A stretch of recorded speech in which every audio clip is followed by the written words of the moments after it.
Le cinéma de Harmony Korine peut être décrit en deux mots, rêve et cauchemar. On y retrouve toute la poésie macabre des songes, toute l'horreur qui les hante. Il lui montre une nouvelle forme de beauté visuelle, semblant sortie d'un poème baudelairien en fait, ou comment le lait, car Gummo ou Trash Humpers par exemple se revendiquent presque d'une laideur assumée, et ben comment le lait peut devenir aussi fascinant que la plus belle des peintures romantiques, ou comment l'un des artistes, enfin l'une des figures artistiques les plus inventives depuis 20 ans a pu passer de Werner Herzog et Lars von Trier à Travis Scott. Bienvenue dans ce grand format, un format que honnêtement je pensais plus vraiment faire sur la chaîne, un format dédié tout entier à Harmony Korine.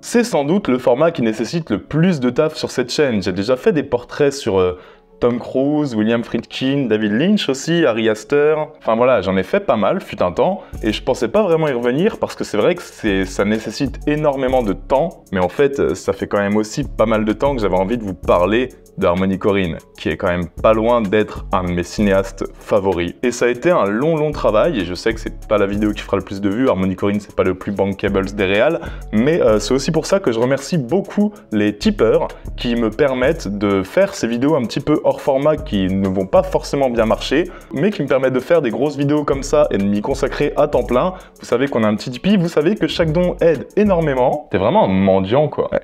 Faut bien bouffer, hein. Et bref, on va pas faire une biographie bête et méchante de Harmony Korine, ça n'aurait pas beaucoup d'intérêt. Et je vais plutôt commencer ce portrait en vous parlant d'un des films fondateurs dans la filmo de Harmony Korine. Un film qu'il a découvert quand il était gamin, un film qu'il a poussé au cinéma, un film dans lequel, je cite, il a retrouvé une poésie étrange et absurde qu'il n'avait jamais vue ailleurs et une poésie extrêmement puissante. Et un film qui pourrait, à lui tout seul, définir le rapport de Harmony Korine au cinéma. Vous allez vite comprendre et on va détailler ça tout le long de la vidéo. Un film de Werner Herzog qui s'appelle « Les nains aussi ont commencé petits ».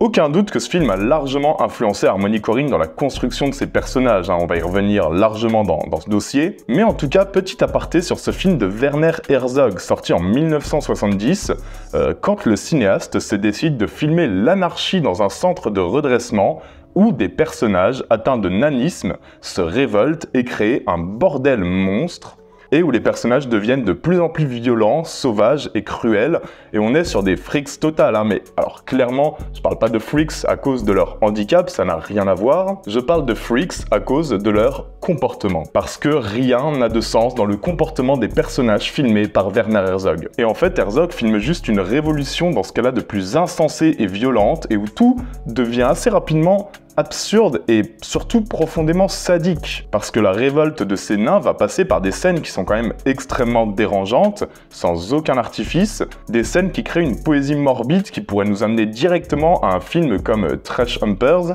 mais là je saute des étapes. En tout cas, ce film de Werner Herzog, c'est une sacrée curiosité que je vous conseille aussi. Harmony Korine a découvert ce film très tôt, et croyez-moi, l'ombre de ce film pèse sur toute sa filmographie. Et je voulais le placer en intro parce que des personnages hors normes entre guillemets qui cèdent au chaos et à l'anarchie sans qu'on ne sache vraiment pourquoi, dans des successions de scénettes reliées entre elles sans logique narrative et d'où surgit une étrange poésie, faut bien garder ça en tête durant tout le long de la vidéo, mettez-vous à la place du Korine ado qui découvre ce film, et vous allez comprendre qu'en fait, tout ce que je viens de dire, c'est aussi toutes les spécificités de sa propre filmographie. Et vous allez voir que lors de ses premiers films, il y a une manière de filmer qui vraiment est très proche de celle de Herzog.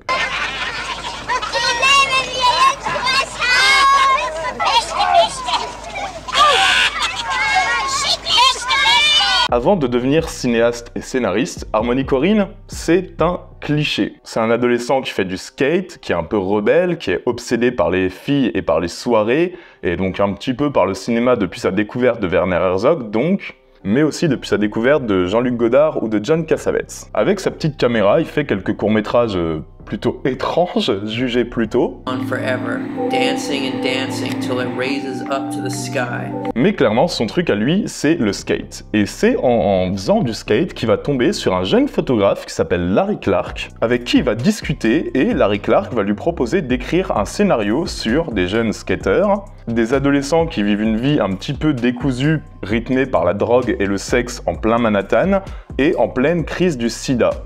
Harmony Korine accepte, et c'est son entrée dans le monde du cinéma, avec du coup un sacré morceau, un film qui va s'appeler Kids. Je vais pas tant m'attarder sur Kids. Kids, c'est un film qui concentre un petit peu tout ce que j'aime, moi, dans le genre du teen movie. C'est aussi un film qui a été assez mal reçu par la critique, mais qui deviendra peu à peu un classique du cinéma alternatif américain, et surtout qui va permettre du coup de lancer la carrière de Harmony Korine. Mais Harmony Korine, lui, il veut réaliser. Il veut pas juste écrire. Non, lui, son idée, c'est vraiment la réal. Et là, pour ça, il a une idée en tête. En fait, il a des images. L'image d'un film qui pense comme une espèce de succession de scènes aléatoires, un petit peu comme une tornade, où tout est pensé pour créer une sorte d'étrange malaise ou de confusion, voire même de gêne chez le spectateur. Et du coup, sa notoriété nouvelle lui permet de trouver $1 million pour financer son premier long métrage qui s'appelle Gummo. En filmant une ville fantôme ravagée par une tornade, où survivent des marginaux et des gueules cassées que le cinéaste va suivre de très près dans une succession de scènes déconnectées, Harmony Korine va clairement expérimenter, va innover, il va pas hésiter à inclure des passages en 8 mm, à jouer sur des filtres, à proposer un montage très expérimental, un petit peu à l'instar d'un Jean-Luc Godard qu'il va clairement citer comme une des références et d'inspiration majeure pour Gummo. Et ce qui est surprenant, c'est que chaque scène de Gummo semble être traitée par Korine de manière indépendante, et la seule chose qui les rattache dans le montage, c'est en fait cette espèce d'ambiance, c'est-à-dire que Gummo fait complètement abstraction d'un montage narratif. Et en fait, chaque scène semble liée à elle par l'émotion qu'elle va te transmettre et te donner plutôt que par un quelconque lien ou une quelconque logique narrative. C'est un pur montage d'émotion, un pur montage sensoriel, et le but c'est vraiment de surprendre en permanence, de trouver de la poésie dans l'horreur et dans cette espèce d'ambiance cauchemardesque qui clairement hante tout le film. Et certaines séquences sont consacrées tout entières à l'errance d'êtres humains qui sont laissés de côté par l'Amérique.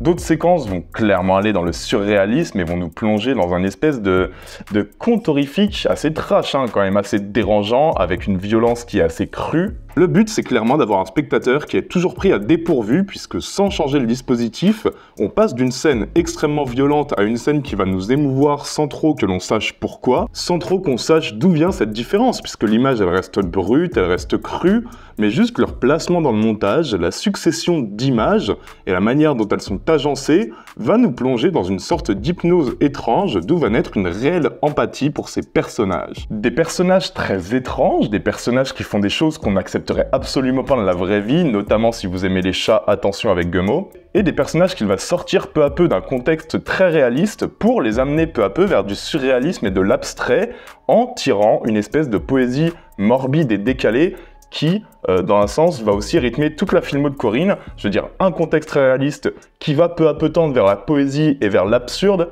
Même un Spring Breakers, on pourrait dire que c'est comme ça. You have a lump in your titty. What? You have a big old lump. Et Gummo, clairement, c'est un tour de force qui prend aussi des points de repère pop qui sont connus de tous. Je veux dire, ça, c'est aussi quelque chose que va affectionner Korine, qui nous plongera dans un étrange cauchemar sur du Britney Spears dans Spring Breakers, et ici qui va rythmer l'errance de ces personnages, de ces étranges personnages, sur du Madonna. Et Korine, dans Gummo, il définit aussi un petit peu son style, c'est-à-dire que c'est un cinéaste qui va filmer énormément et qui va trouver beaucoup de sens au montage, en mettant de côté énormément de rush. D'ailleurs, petite anecdote, des rushs non utilisés de Gummo, il va tirer un autre court-métrage qui sera plutôt une performance artistique. Un court-métrage de 40 minutes qui s'appelle, ça s'invente pas, Le journal d'Anne Frank, partie 2, qui est complètement introuvable aujourd'hui, mais qui sera quand même exposé dans quelques musées à travers le monde, et que j'ai pas la chance d'avoir vu malheureusement. Donc avec Gummo, Harmony Korine va gagner quelques prix, faire quelques festivals, et va surtout gagner ses lettres de noblesse auprès des plus grands, et notamment auprès d'un certain Werner Herzog, qui va quand même déclarer sur le cinéaste juste après son premier long métrage: Korine, c'est une voix très importante dans cette nouvelle génération de réalisateurs qui prennent une position radicale. Alors oui, c'est pas ce genre de voix qui va dominer le cinéma mondial, mais alors... Reconnu par ses idoles, Corinne est considéré comme un artiste alternatif radical, une sorte de nouvelle voix très importante du cinéma indé américain, et son projet suivant va le confirmer. Mais avant toute chose, les amis, est-ce que vous connaissez le Dogme? Le Dogme de 1995, c'est un mouvement cinématographique qui a été lancé en 1995 par plusieurs réalisateurs danois, mais sous l'impulsion de Lars von Trier et de Thomas Vinterberg. Et c'est un mouvement qui est une sorte de réaction aux productions principalement américaines et à l'utilisation abusive d'artifices et d'effets spéciaux. Pour les créateurs du Dogme, ces artifices et ces effets spéciaux, ça aboutit juste à créer des œuvres très impersonnelles, des œuvres un petit peu abrutissantes et qui s'éloignent largement du réel. Et du coup, le but du Dogme, c'est de retourner vers une sobriété formelle que les cinéastes jugent être un petit peu plus apte à comprendre les enjeux contemporains. En fait, voilà, t'es dépouillé de toute ambition esthétique et t'es en prise avec un réel direct. Je veux dire, le Dogme, bah, vous voyez bien à l'écran, c'est tout cet ensemble de règles-là qu'il faut absolument respecter. C'est d'ailleurs assez marrant de voir à quel point un Lars von Trier s'est amusé à déconstruire chacune de ces règles dans les productions qu'il a fait. Je veux dire, repensez à l'intro de Mélancolia, rien que l'intro de Mélancolia ou de Antichrist, elle défonce à peu près toutes les règles du Dogme. Bref, le second film de Harmony Korine, c'est un film qui correspondra au Dogme, qui est pensé selon le Dogme, qui en respectera quand même de nombreuses règles, et qui s'appelle Jolly Ann Donkey Boy.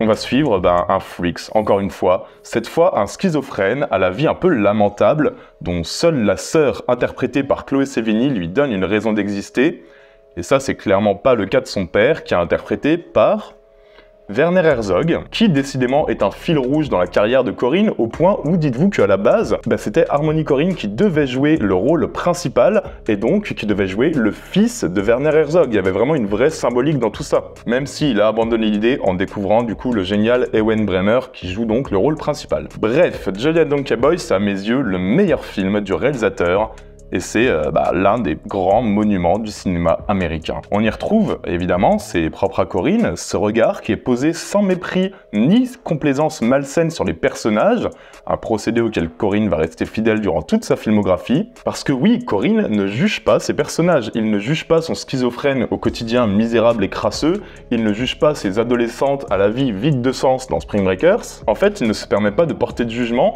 et sa subjectivité elle est plutôt ancrée dans sa manière de réalisation plutôt que dans son rapport à ce qu'il filme. C'est-à-dire que l'attachement ne va pas venir de ces scènes un petit peu faciles où on apprend à connaître le héros, où on apprend à connaître ses motivations, où on comprend pourquoi il est comme ça, comment il en est arrivé à cette vie-là. Je veux dire, ça, c'est des scènes qui n'intéresseront absolument pas Harmony Korine. Lui, il va filmer, et il va filmer des moments de grâce perdus dans un film à l'image sale, terne, et finalement, il va trouver quand même une sorte de beauté assez inouïe, le temps d'une scène à la patinoire, ou le temps d'un regard de notre héros, et à partir de là, l'attachement est à la fois beaucoup plus profond et beaucoup plus subtil que si c'était une scène de dialogue entre deux personnages. En fait, Jolly Ann Donkey Boy, c'est juste le portrait brutal et sans concession d'un loser qui veut juste être aimé, un peu comme Matthew McConaughey dans The Beach Bum, un peu comme Alien dans Spring Breakers, et la mise en scène offre vraiment des morceaux de beauté étranges, et vraiment des scènes, mais extrêmement poignantes, quoi. Yes.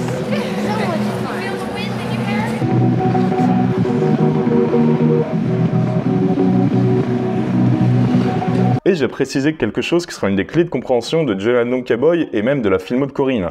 Korine, il est fasciné par le paysage social et culturel américain. Et il considère ses films comme une sorte de regard posé sur ce qu'il appelle l'American Landscape, donc le paysage américain. Et peu à peu, lui, qui on le rappelle, vient du scénario, est né du scénario, va peu à peu s'émanciper de ça et va devenir un poète visuel qui autorise à ses acteurs une énorme marge d'improvisation et qui va écraser ses films sous un mélange de techniques, sous du pur visuel et sous des images qui, prises une par une, pourraient sembler vides de sens, mais qui par association, par le montage, par les couleurs, par les sensations que ça provoque, vont créer un ensemble cohérent et un vrai récit. Et donc j'accélère un petit peu sur les années qui suivent, où Harmony Korine va mettre un peu de côté la réalisation, va se consacrer à la réalisation de clips, notamment Sonic Youth. Il va aussi écrire le scénario de l'excellent Ken Park, toujours de Larry Clark. Et il ne reviendra au cinéma qu'en 2007 avec deux films qui ne vont absolument pas renouer avec le relatif succès public et critique de Gummo et Jolly and Donkey Boy, c'est-à-dire Mr. Lonely et Trash Humpers. Et si Mr. Lonely m'a un peu moins convaincu que le reste de la filmographie du cinéaste,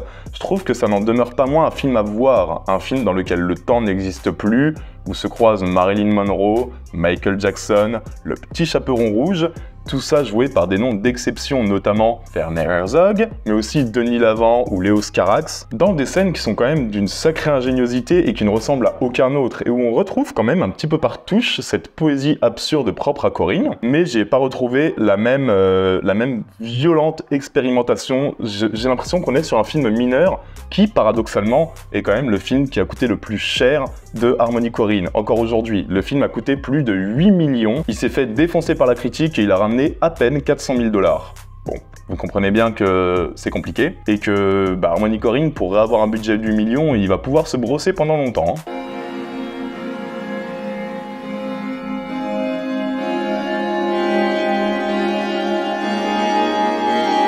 Et quand un artiste comme Korine sort d'un énorme échec financier avec son film le plus lisse et bankable entre guillemets, vous vous en doutez, il aura tendance à se radicaliser. Et du coup, Trash Humpers. Alors, les amis, Trash Humpers, c'est un des films les plus sales et les plus impurs que j'ai vus, et presque, j'ai envie de dire, également l'un des plus effrayants.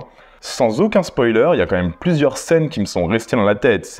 C'est vraiment une expérience à tenter, c'est une sorte d'Eraserhead en 1000 fois plus sale, en 1000 fois plus crado, où Korine va jusqu'au bout et ne nous cache rien. En fait, c'est une sorte de film d'épouvante, une série de scènes qui mettent en scène des espèces de dégénérés masqués qui défoncent tout et tout le monde. Je veux dire, on les voit dans des scènes complètement déconnectés, aller voir leurs voisins, leur hurler dessus, puis les tuer, puis tout casser. On ne sait pas pourquoi, on ne sait pas comment, on ne sait pas quel est l'objectif. On est clairement dans la peau d'un voyeur absolu, et c'est de loin le film le plus extrême de Harmony Korine encore aujourd'hui. Si les images vous intriguent, ça peut se tenter, mais clairement, si vous n'avez pas vraiment encore découvert le cinéma de Harmony Korine, ne commencez pas par Trash Humpers, les amis. Faites-le quand vous aurez déjà un petit peu expérimenté l'étrange poésie qui peut naître de ces personnages ultra violents et ultra étranges. Peut-être que ça pourra fonctionner. Moi, je trouve que c'est un geste artistique extrêmement fort. C'est pas non plus un film que j'ai plaisir à revoir. Je suis ravi que ce film existe, et il fait complètement corps et il a un véritable sens dans la filmographie de Harmony Korine. Mais c'est pas un film par lequel commencer Harmony Korine, clairement pas.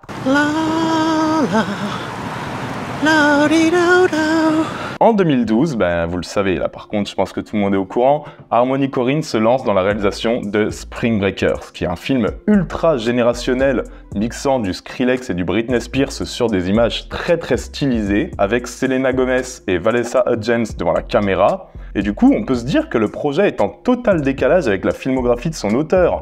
Mais en fait, je trouve que c'est quand même globalement un concentré de toutes ces idées de réalisation.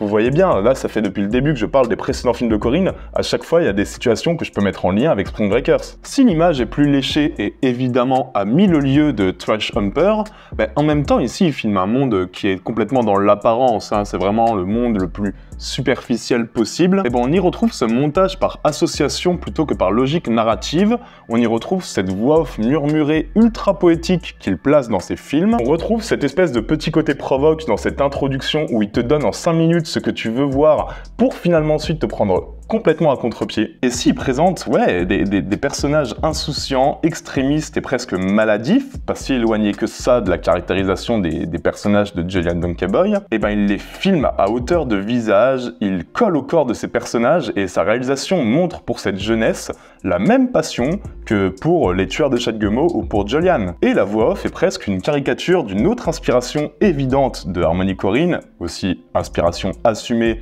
et dont on va reparler, Terrence Malick, et je trouve que Spring Breakers est fait de la même poésie absurde qui atteindra le sublime lors d'une séquence au piano entre ce rappeur amoureux perdu et ses 3 filles presque folles, une séquence qui met en image en 3 minutes toute la pensée que Korine développe par ses œuvres depuis des années, c'est-à-dire juste un trip ultra sensoriel, cette fois qui passe énormément par la photographie du génial Benoît Deby. Le spectateur n'a clairement plus de repères et Korine prend plaisir à ne pas lui offrir ce qu'il attendait, si ce n'est dans cette introduction. Et c'est cette recherche de l'imprévu qui rend son cinéma si fascinant, Ben, c'est vraiment ça, c'est sa capacité à surprendre au point qu'il est impossible de deviner de quoi sera fait la scène suivante et qu'il est même impossible de même parler de scène. Il n'y a pas vraiment de scène dans Spring Breakers. D'un plan à l'autre, on passe à tout un autre contexte spatial-temporel, c'est-à-dire qu'en fait, le montage, encore une fois, est ce qui donne du sens à Spring Breakers, et c'est un montage qui est sensoriel bien plus que narratif. It's supposed to happen. I don't understand. They're just having fun. We didn't do anything wrong. Puis arrive The Beach Bum. Les amis, The Beach Bum, le problème c'est que j'en ai déjà parlé il y a 2 semaines, donc je vais passer un petit peu rapidement sur The Beach Bum, d'autant plus qu'il reprend globalement la même forme et la même philosophie que Spring Breakers. Et c'est un film que j'adore, hein, vraiment. Je veux dire, on retrouve cette photographie hyper stylisée, ce personnage qui rêve de liberté sans aucune règle et sans aucune contrainte, qui est vraiment un gamin marginal dans un univers composé de Snoop Dogg, Zac Efron ou Jonah Hill, et un film, toujours encore qui est complètement dans cette esthétique et dans cet amour pour les freaks qu'on retrouve partout. Clairement, The Beach Bum, pour moi, c'est un chef-d'œuvre de montage et d'esthétique qui sert une espèce de douce mélancolie, mais qui sera aussi, encore une fois, un gigantesque échec au box-office. Clairement, Corinne, ça n'a jamais été un réalisateur bankable, hein, mais l'échec de The Beach Bum, là, ça va quand même être vraiment décourageant. Et du coup, après The Beach Bum, Harmony Korine va disparaître. J'ai passé tellement d'années à faire des trucs que personne ne voit. J'ai juste perdu tout mon intérêt pour les films normaux. Il faut que je fasse quelque chose d'autre. Il y a forcément quelque chose d'autre. Et ça, c'est devenu mon obsession. Je me demandais, mais qu'est-ce qui se passe après ce cinéma classique? Qu'est-ce qui vient après? En fait, pour Korine, le cinéma traditionnel n'a plus aucun sens. Et du coup, il va se détourner à la fois du cinéma traditionnel et du grand public qui ne l'a pas vraiment suivi pour accentuer encore son image de jeune punk révolutionnaire. Il va créer, sans faire de vagues, sa boîte de production qui est consacrée entièrement aux nouvelles technologies. Et clairement, alors cinéma, gaming, design, impression 3D, il y a de tout. Sa boîte de production, qui s'appelle Edgelord, a pour but de faire des films qui n'en sont pas vraiment, avec une équipe technique très très particulière et radicalement différente de celle du cinéma classique. On va avoir des animateurs 3D, on va avoir des game designers, on va avoir des on va avoir des imprimeurs 3D, on va avoir des fashion designers. Enfin vraiment, ça n'a aucun sens, la construction classique du cinéma. Et c'est pourtant par cette boîte de production qu'il va faire son grand retour avec un espèce d'objet non identifié qui s'appelle Agrodrift, qui est son dernier film accessible à tous en date.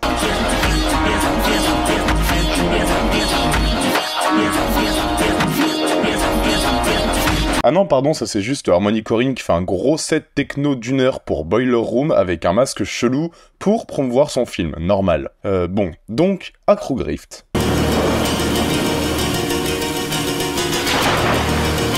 Le film, il est disponible à l'achat sur sa plateforme.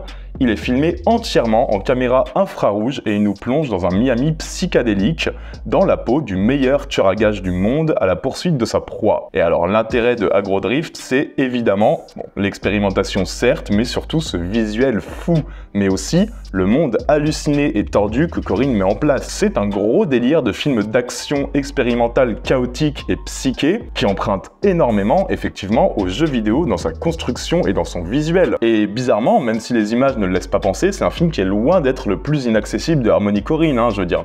Par rapport à Trash Humpers, on est complètement sur un film beaucoup plus facile à regarder, notamment parce qu'il se sert de quelques codes narratifs connus de tous, et que tu vas retrouver ci et là 2-3 éléments narratifs qui seront quand même plus déterminés et plus définis que lors de ses précédents films. Clairement, les gars, Agrodrift, c'est une merveille de mise en scène et une merveille de construction d'univers, et clairement, c'est un geste à mi-chemin entre la cutscene d'un jeu vidéo et le cinéma. Et c'est un film d'1h20 qui annonce, encore une fois, un nouveau virage dans la carrière de Harmony Korine. Après le jeune skater qui parle du sida et de la sexualité des adolescents, après le sale gosse qui filme des tueurs de chats et des schizophrènes impitoyables, après le poète onirique qui filme 3 adolescentes perdues en plein spring break, voilà l'artiste qui cherche à réinventer ce qu'il n'appelle même plus du cinéma, mais des expériences esthétiques.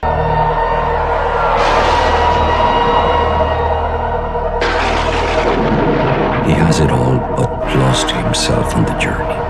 Alors oui, l'avenir de Harmony Korine, notamment après ses énormes échecs au box-office, semble évidemment s'éloigner largement d'Hollywood et le placer encore plus à la marge de ce système-là. J'évite soigneusement de parler de son nouveau film qui s'appelle Baby Invasion, qui a l'air pourtant complètement dans la lignée de Agrodrift et qui a été présenté à la Mostra de Venise cette année. Je ne l'ai pas vu, j'en parlerai une fois que je l'aurai vu sur cette chaîne, le rendez-vous est pris. Et si on sait que Harmony Korine a reçu récemment, fin 2023, un scénario écrit par Terrence Malick et que Terrence Malick veut qu'il réalise, et je suis d'accord avec vous, l'information est juste dingue, j'ai lu ça, j'étais comme un fou, mais en fait même un scénario signé de son idole ne semble pas tant l'intéresser que ça. Harmony Korine semble résigné à profiter de sa nouvelle indépendance et a décidé de se constituer une suite de filmographie vraiment basée sur l'impulsion, sur une revendication de liberté qui est clairement précieuse dans l'univers cinématographique actuel. Clairement un cinéaste dont chaque film nous donne l'impression d'assister à une espèce d'hallucination collective et une filmographie entière dont le dernier murmure de James Franco dans Spring Breakers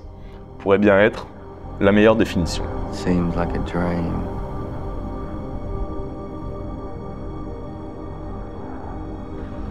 Seems like a dream.